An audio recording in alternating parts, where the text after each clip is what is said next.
मेरे को ढोई के हमें कभी मंगवा बना दिला।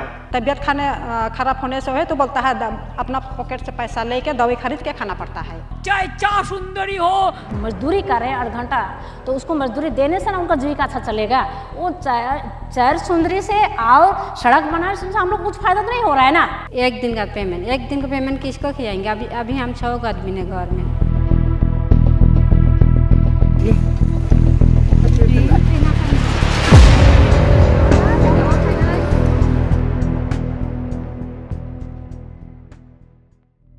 नॉर्थ बंगाल की चाय यह सिर्फ एक पेय नहीं बल्कि इस क्षेत्र की पहचान, इतिहास और संस्कृति का एक जीवंत उदाहरण है। दार्जिलिंग की पहाड़ियों से लेकर तराई और द्वार के हरे भरे मैदानों तक यहाँ के चाय बागान उत्तर बंगाल को दुनिया के नक्शे पर चमकाता है। दार्जिलिंग टी को चाय का शैंपेन भी कहा जाता है। इसकी अनोखी खुशबू, स्वाद और क्वालिटी पूरी दुनिया में मशहूर है। लेकिन चाय की यह कहानी सिर्फ स्वाद की नहीं है, बल्कि उन हाथों की भी है जो सुबह की पहली किरण के साथ पत्तियां तोड़ने में लग जाती है।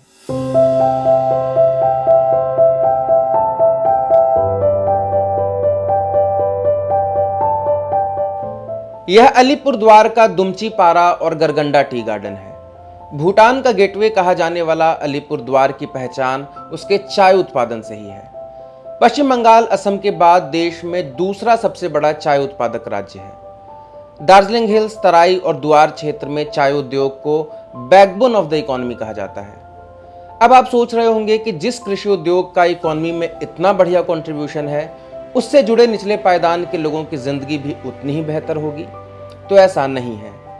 जिस चाय की चुस्की लेकर आप हमेशा एनर्जेटिक फील करते हैं, उसके लिए चाय बागान में काम करने वाले मजदूर 250 रुपए की दिहाड़ी पर जेठ की भरी दोपहरी और पूस की सर्द सुबह में भी रोजाना 8 घंटे काम करते हैं और अपनी दिहाड़ी के लिए भी उन्हें महीनों तक इंतजार करना पड़ जाता है। नतीजा कि उनका भरोसा अब टूटने लगा है। जिस बागान को उन्होंने अपने खून पसीने से सींचा, उससे उन्हें 2 वक्त की रोटी भी नहीं मिल पा रही है। पश्चिम बंगाल में मजदूरों की सबसे बड़ी मांग न्यूनतम मजदूरी की है। वर्तमान में इनकी दैनिक मजदूरी 250 रुपए है, जो कि केरल और तमिलनाडु जैसे राज्य की तुलना में लगभग आधे से भी कम है। केरल के चाय बागानों में न्यूनतम मजदूरी 546 रुपए है। चाय बागानों में काम करके अपने जीवन के कई साल बिता देने वाली हेमलता उरांव बताती हैं कि इस 250 रुपए से उनका परिवार 3 वक्त का खाना भी नहीं खा पाता है।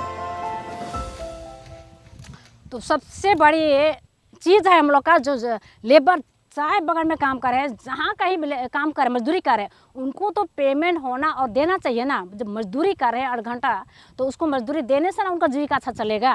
वो चार सुंदरी से और सड़क बनाने से हम लोग कुछ फायदा तो नहीं हो रहा है ना। हाँ, हम लोग का तो पेमेंट नहीं होने से हम लोग का शरीर सूख रहा है ना। 3 टाइम का खाना भी हम लोग खा नहीं पा रहे हैं। फिर उसके साथ एक का बागान में काम है और बाकी उसके 4 या 5 लोग हैं, तो उनको चलाने में उनको समस्या नहीं हो रही ना। तो हम लोग को तो सबसे अच्छा फ़ायदा है हम लोग का सैलरी टाइम टू टाइम दे और हम लोग अपना चाय बागान में ही काम करें, अपना बागान को अच्छी तरह से बना के रखें। ये हम लोग का इच्छा है। वो 250 का हिस्सा में आज हिसाब करने जाते हैं तो हम लोग के लिए कुछ भी नहीं होगा। एक जो काम कर रहा है 250 पार है, उसके लिए वो पूरा नहीं हो पाएगा 250 रुपया। तो परिवार में फिर उसके साथ 4 या 5 व्यक्ति है, तो उनको चलाना मुश्किल की बात है ना। जैसे कि हर दिन में किसी को बीमार होता है, फिर डेली का स्कूल जाना पड़ता है, फिर घर में अतिथि लोग आते जाते हैं, उनके लिए ज़रूरत ना, हर प्रकार की ज़रूरत डेली का डेली हल्दी मसाला सब्जी नॉन तेल ऐसा लगा हुआ रहता है ना। तो इससे तो 250 रुपये से तो हम लोग का चलने वाला नहीं है। ये चाय बागान निजी कंपनियों के अधीन होते हैं। राज्य सरकार प्राइवेट कंपनियों को ये जमीन लीज पर देती है, लेकिन रोजाना का संचालन, भर्ती, वेतन और मैनेजमेंट कंपनियों के हाथ में होता है। पश्चिम बंगाल में अब तक कानूनी रूप से न्यूनतम मजदूरी तय नहीं हुआ है। यहाँ के मजदूरों का न्यूनतम वेतन मिनिमम वेजेस एक्ट के तहत तय नहीं होता, बल्कि त्रिपक्षीय समझौते के आधार पर तय होता है, यानी कि ट्रेड यूनियन और मालिकों के बीच सामूहिक सौदेबाजी से तय होता है। कलकत्ता हाईकोर्ट ने 2023-24 में राज्य सरकार को मिनिमम वेज स्ट्रक्चर तय करने का निर्देश दिया था, लेकिन यह अब तक लागू नहीं हो पाया है। न्यूनतम वेतन की लड़ाई तो फिर भी बहुत दूर है। मजदूरों की लड़ाई तो अपना मौजूदा वेतन पाने को लेकर ही है। ये गुलरिया टपनों है। चाय बागानों में काम करते करते अब बुढ़ापा आने को है। बीते 5 सालों से वो मेरिको एग्रो इंडस्ट्रीज के चाय बागानों में काम कर रही हैं, लेकिन कभी उन्हें समय पर वेतन नहीं मिला। कंपनी के ऊपर 3 महीने का वेतन बकाया है। अक्टूबर महीना हमको तनख्वाह नहीं दिया है, तो दिसंबर का नवंबर का हाफ था उसको मिल गया हम लोग का, दिसंबर का नहीं है। जनवरी का हम लोग 5 तारीख से काम किया है, फरवरी का पूरा है। हम लोग जंगल बगान इतना जंगल था कि उसमें हम लोग का जानवर घुसेगा जैसा था, उसको हम लोग फाड़ के हम लोग तनख्वाह हम लोग काम किया है, लेकिन 2 दिन 3 दिन का तनख्वाह मिला है। उसमें तो हम लोग बच्चा लोग स्कूल पढ़ता है, स्कूल के तो पैसा नहीं है, पेट चला गया स्कूल के लिए देगा, इसलिए हमको मजबूरी है। हम लोग बाहर भी जाने नहीं सकता है, वो लोग तो घर में बैठेगा, जिसका बाहर में आदमी जाने वाला है वो लोग तो बाहर में जाएगा गाड़ी में। मजबूरी होने के बाद में हम लोग बहुत बाहर गया है आदमी लोग, और साल छुट्टी पैसा भी है हम लोग का, और बोनस पैसा भी है हम लोग का। वो पैसा कब मिलेगा? अभी तो हम लोग बड़ा साहब को हम लोग यहाँ पर घेराव किया था, हम लोग देगा बोलता है, तो कब देगा? हम लोग तो काम किया, हम तो लेगा पैसा, हाँ कब देगा वो पैसा?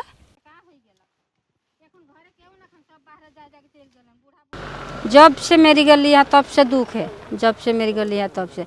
वो भी क्या किसके बताएंगे, हाँ कौन सुनेगा हमारा बागान के हाल। 200 मिला है अभी, 1 दिन का पेमेंट। 1 दिन का पेमेंट किसको खिलाएंगे? अभी हम 6 आदमी ने घर में, क्या करेगा 1 दिन के पेमेंट का? 1 दिन का हाजिरी मिला है 200 रुपया। जब से मेरे को कंपनी आया है पेमेंट का, तो वो लोग शुरू में बोला कि जो तारीख है उसी तारीख से पेमेंट मिलेगा। हम लोग मान लिए पेमेंट मिलेगा बोल के, और ऐसे 2-4 महीना जैसा वो लगातार अपने का जो रूटीन था हम लोग को लुभाने के लिए वो किया। उसके बाद में धीरे धीरे वो पेमेंट को मैंने डिले करते चला गया। तो अभी क्या हो रहा है, बीते साल 2025 से पूरे डिले पड़ गया है। तो बीच में 25 का अक्टूबर महीना का हम लोग का पूरा टोटल पेमेंट बाकी है, नहीं दिया है। और अभी जनवरी में जो अभी चाय गाछ बड़ा हो गया था, उसको फाड़ने के लिए यही मजदूर लोग काम किए। काम करने के बाद में वो लोग बोले कि जो काम करेगा उसको पेमेंट मिलेगा, और जो काम नहीं करेगा उसको पेमेंट नहीं मिलेगा। जनवरी से शुरू किए तो जनवरी से पेमेंट मिलेगा बोले, तो जनवरी फरवरी में पूरा काम किए हैं लेबर लोग, उसमें उस पेमेंट को नहीं दिया, बिल्कुल नहीं दिया। तब उसके बाद धीरे धीरे अपना जीविका, डेली का जीविका चलाने के लिए तो कुछ करना पड़ेगा ना मजदूर को, इसलिए वो बाहर में जो बीघा काम बोलते हैं वो बाहर गाड़ी में निकालने लगे, प्लान होने लगे, और वो अपना जीविका वहाँ से अपना जीविका चलाने शुरू किए। तब अभी जब कट के ख़त्म किए, समय पर पत्ती आ गया, तो यहाँ पर रूटीन बनाया गया कि मैंने लेबर लोग काम में नहीं जाएंगे, तो हम लोग मशीन को इस्तेमाल करेंगे। पत्ती उठाने के लिए मशीन को इस्तेमाल किए हैं, और फिर उसको फाड़ने के लिए मशीन का इस्तेमाल किया है। उसका मतलब कि इस चाय बागान में आप मजदूरों का कोई ज़रूरत नहीं है, इस तरह को है। लेकिन यहाँ सबसे बड़ी कमजोरी की बात है कि लेबर एक नहीं है। अगर लेबर एक होने से टोटल सब कुछ टनाटन हो जाएगा। मेरिको कंपनी के पास बीरपारा, हंतापारा, तुलसीपारा, गरगंडा और दुमचीपारा सहित कई टी गार्डन का मैनेजमेंट है। ये बागान पहले डंकन इंडस्ट्रीज के पास थे। मेरिको ने 2018 के आसपास इन गार्डन्स को लीज पर लिया, और उसके बाद से ही मजदूर और ट्रेड यूनियंस लगातार इस कंपनी का विरोध कर रहे हैं। सालों से इस बागान में काम कर रही कमल कुमारी खड़िया कहती हैं कि मेरिको ने यहाँ के मजदूरों को भीख मांगने पर मजबूर कर दिया है। क्या समस्याएं हैं? ये तालाब नख है, उतना पुराना तालाब, कितना 5-6 तालाब है। आगे का तालाब नहीं दे के ये मार्च महीना के 2-3 दिन के तालाब दिला, तू नहीं छक हमें सेल छक हम तालाब ठीक नखे। ये कंपनी नहीं चाहिए हमें, के ये कंपनी के देखे के नहीं चाहिए हमें, ये मेरिको कंपनी के देखे के नहीं चाहिए हमें। अरे बड़ा साहब के देखा हमें बागान ठीक हो, कंपनी ठीक आवो, हमें के देख रेख ठीक करो, हमें भी ठीक रहो। हमें कमाए का लगे कि डंकन समय के कमाए का लगे कि साली मेरी को ढोई के तो हमें भीख मंगवा बना दिलक। हमें दूसरा कंपनी लगी, हमें जो कंपनी अच्छा से देख रेख करी लेबर के से कंपनी चाहिए। अरे बड़ा साहब का हटाए पड़ी, इतना बहुत भारी पते गलक, एक दिन में 1500 लोग गाड़ी गलक, की करो से बेसी गलक नहीं। मेरिको एग्रो इंडस्ट्रीज पर लंबे समय से परमानेंट वर्कर्स यह आरोप लगाते रहे हैं कि दिन का 30 रुपया उनका पीएफ काटा तो जाता है, लेकिन उनके पीएफ अकाउंट में जमा नहीं होता। जब भी वो पीएफ का पैसा निकालने के लिए ईपीएफओ के ऑफिस जाते हैं तो उन्हें बताया जाता है कि पीएफ तो जमा ही नहीं हो रहा है। मेरा तो मतलब जैसा काम निकालते हैं फर्स्ट मंथ से ही मैंने पीएफ काटा जा रहा है, तो डंकस के समय कुछ अच्छा ही हुआ है, लेकिन डंकस के नीचे गिरने के बाद में वहाँ का भी कुछ बकाया रह गया है। उसके बाद जब ये मेरे को कंपनी आया उसके बाद तो उसका पूरा ही ड्यू है, 2-2.5 साल से उसका पीएफ जमा ही नहीं हुआ है। पीएफ जिसका पहले का जमा हो गया है वो लोग अपना कोई भी ज़रूरत के लिए वो निकाल रहा है, निकाल के पा रहा है, अपना इस्तेमाल कर रहा है। लेकिन अभी का जो मेरे को कंपनी जो काट के जमा नहीं किया है उसका सबों को पता है, क्योंकि हम लोग पीएफ ऑफिस जाते हैं जलपाईगुड़ी और पता कर लेते हैं कितना महीने से जमा नहीं है, क्या होता है वो हम लोग को पता चल जाता है। हम लोग बताते हैं, अभी सबों को पता चल गया है कि मेरे को कंपनी पीएफ पैसा जमा किया ही नहीं है। तो दुख है सबको इस बात के लिए कि पीएफ काट रहा है, एक दिन का पीएफ काट रहा है, जमा क्यों नहीं कर रहा है, इस बात का दुख है। लेकिन आवाज़ उठाने में केवल 2-4 केवल निकाल दें, तो टोटल जनता का पीएफ काट रहा है तो टोटल जनता को निकालना चाहिए। बीए बाद देख 2 दिन के तालाब जो के लिए पीएफ काट दिलक, पीएफ पैसा भी जमा नहीं हुई है। ओदे पीएफ पैसा भी काट के कितना महीना के हाले है, एक तक जमा नहीं। हाँ हुई नखे से हमें के बागान के समय से हमारे बागान ठीक हो जाए, कंपनी भी ठीक आओ, हमें कमाए के राजी आई और तालाब तनखा टाइम से दो हमें। आगे 10 तारीख 5 तारीख तालाब 20 तारीख तालाब रहे डंकन समय में शेखर में खुशी रहे, बागान भी टोना टान रहे। कहाँ काटी वो तो सब बाहर कमाए जाए, हमने से तानी मानी देवे से के खाती पेंशन मन पाए से के खाती। ये बागान के भाषा में तो भूखे मोरफ हमें। चाय बागान में काम करने वाले वर्कर्स को गिनकर साल की 2-4 छुट्टियां ही मिलती हैं, वो भी पर्व त्योहार पर। प्लांटेशंस लेबर एक्ट 1951 के तहत साप्ताहिक छुट्टी के अलावा उन्हें हर 20 दिन के काम पर 1 दिन की छुट्टी मिलनी चाहिए, मगर ये छुट्टी उन्हें बीमार होने पर भी नहीं मिलती, और अगर मिलती है तो कंपनी पूरे दिन का पैसा काट लेती है। छुट्टी हम लोग का साल छुट्टी है, दशहरा छुट्टी है, कार्तिक छुट्टी है, होली छुट्टी है, और क्रिसमस हम लोग का दिसंबर महीना का छुट्टी है। किट्ठू कभी अगर तबीयत खराब हो गया, कुछ हो गया, ये सब तो वो तो अपना मर्जी का है। तबीयत खराब होने से है तो बोलता है अपना पॉकेट से पैसा लेके दवाई खरीद के खाना पड़ता है। हॉस्पिटल तो दवाई नहीं है, तो हॉस्पिटल में दवाई मिलने से बागान तरफ से बागान हॉस्पिटल खुला रहने से हम लोग का वहाँ पर हम लोग नाम लिखाने जाता है। वहाँ पे हम लोग का हाफ पैसा मिलता था पहले, वो भी अभी बंद हो गया। आज में काम नहीं जाएंगे, हम लोग हॉस्पिटल जाएंगे, हाफ हाजिरी वहाँ पर मिलता था, लेकिन वो भी बंद हो गया हम लोग का।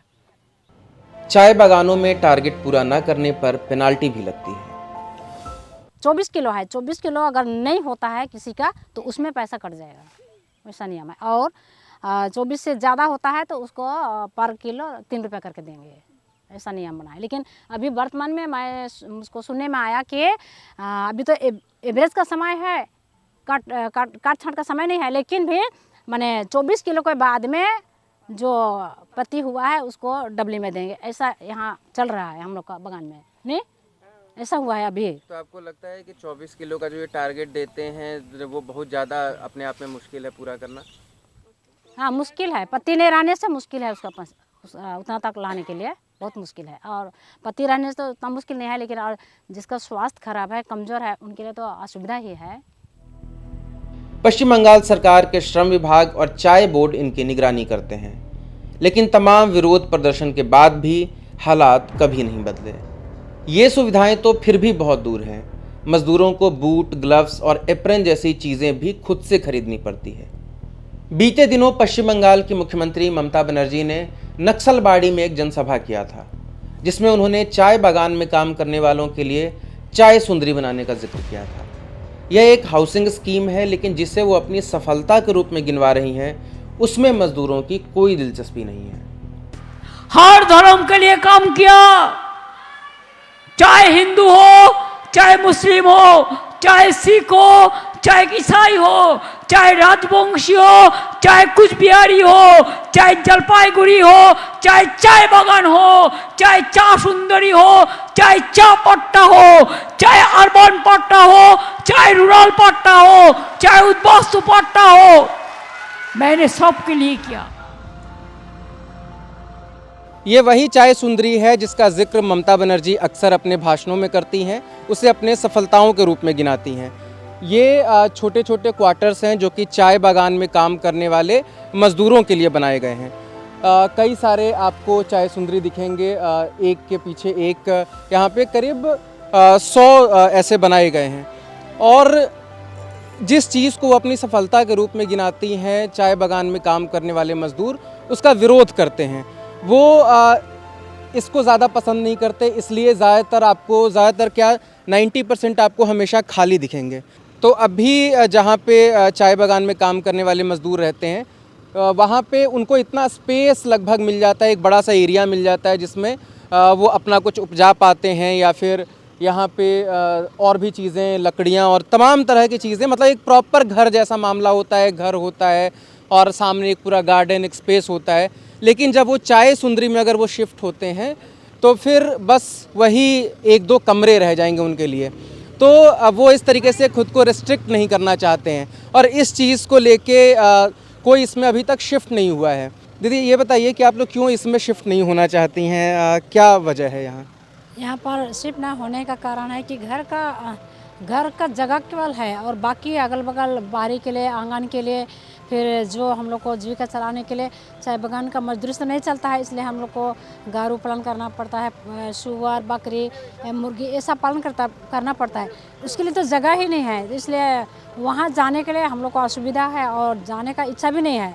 हम लोग का पुराना जगह ही सही है। अच्छा, कहने का मतलब कि उससे इतनी कम आमदनी आप लोगों को होती है कि आप लोग और विकल्पों की तरह भी देखती हैं, और यहाँ अगर जैसे मान लीजिए कि आपको ये जगह दे दिया गया तो बकरी पालन, मुर्गी पालन ये सब मुश्किल हो जाएगा। मुश्किल हो जाएगा। तो ये एक बड़ी वजह है, क्योंकि 250 रुपये इनको मिलते हैं प्रतिदिन के, और वो एक पूरे परिवार के लिए नाकाफ़ी होता है।